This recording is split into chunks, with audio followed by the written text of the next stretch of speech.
Oui, merci Monsieur le Président. Alors, bon, je parle après Guillaume, donc forcément, on va retrouver un certain nombre de choses, puisque nos communes sont, euh, on va dire, dans une grande partie impactées non seulement par les mêmes brèches et avec les mêmes préoccupations.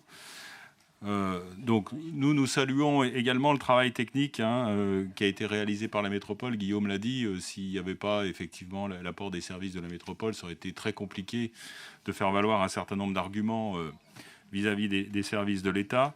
Et c'est vrai qu'on aboutit aujourd'hui à un document qui est beaucoup plus abouti que la version de 2018. Moi, je voudrais quand même rajouter, Guillaume parlait du PAPI, et Monsieur le Président, vous avez invité le préfet à une clause de revoyure dans quelques années. Moi, je voudrais quand même qu'on souligne, et peut-être d'ailleurs qu'on aurait pu le mettre dans la délibération, qu'on souligne que si on en est là, c'est parce que l'État, et je parle de l'État, pas des gouvernements, je parle de l'État, pendant des années n'a pas fait son travail. Et que si on a laissé s'enliser le dit du Drac, eh bien, voilà, c'est pas de la faute de Pierre, Paul, Jacques, etc. Mais c'est des années où on a laissé faire. Et de fait, on espère que les travaux qui seront conduits dans quelques années donneront un résultat qui nous permettra de revoir ce risque. Mais le fait est là. Et moi, je suis toujours surpris parce qu'on parle de la protection des populations. Mais on oublie une chose, c'est que ces populations, dans nos communes, elles sont là. L'État se soucie beaucoup, à juste titre, des nouvelles populations qu'on pourrait amener. Mais moi, quand dans des réunions publiques, j'explique aux gens que tel projet, effectivement, Guillaume parlait de l'abri, mais c'est même pas ça. Les gens ils viennent vous voir en disant pourquoi vous m'avez interdit mon portail. Et quand je leur dis c'est le risque inondation, etc., ils disent mais attendez, s'il y a vraiment un risque, pourquoi est-ce que vous nous laissez encore habiter là, entre guillemets, hein. Donc on a vraiment, et je pense que ça, il faudrait qu'on le rappelle. Alors, il y a un point très important qui a été amené et qui est repris ici dans la délibération, qui a été amené par le décret de juillet 2019 sur le renouvellement urbain.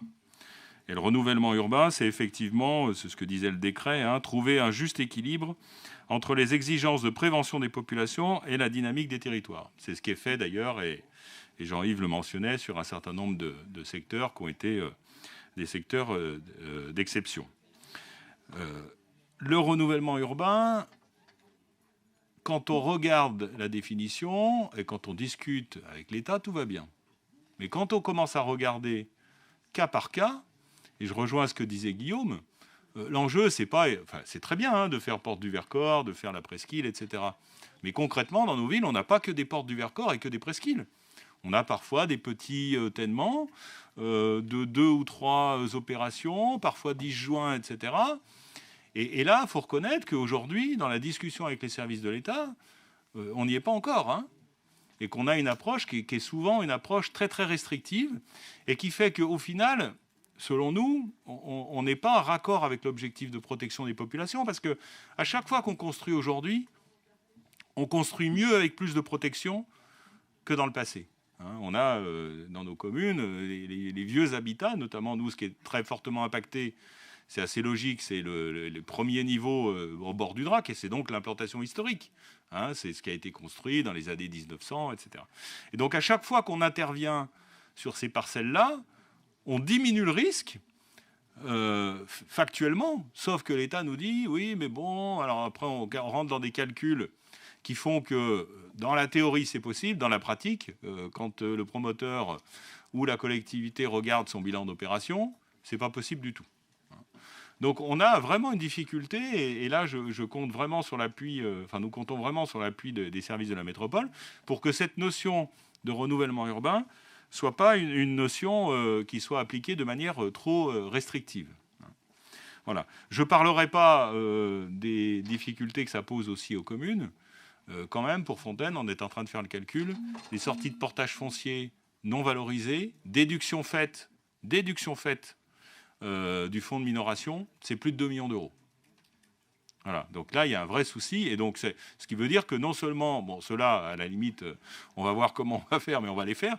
Mais ça veut dire qu'on s'interdit d'intervenir dorénavant. Parce qu'on se dit, oui, mais de toute façon, ça va être à pleine perte. Et enfin, mais ça, la délibération le dit bien, mais je pense qu'il faut vraiment insister là-dessus, c'est le travail qu'a fait la URG, sur le fait, Guillaume parlait du ZAN, zéro artificialisation nette, quand on construit aujourd'hui sur nos communes, on ne fait que répondre aux besoins de la population. On n'accroît pas, c'est le travail qu'a montré la URG, mais bon, sur nos communes, on le sait tous, on arrive à peine à maintenir nos populations en construisant. Donc on n'expose pas plus de population quand on fait des constructions. Et ça, je crois que c'est vraiment important qu'on puisse le dire. Donc au final, effectivement, la délibération, elle acte un certain nombre de progrès. Pour nous, on n'y est pas encore totalement. Mais enfin, c'est un peu le peut mieux faire des profs. Voilà, donc on va la voter, puisque c'est effectivement beaucoup mieux que la précédente. Mais voilà, il y a encore du travail à faire avec les services de l'État.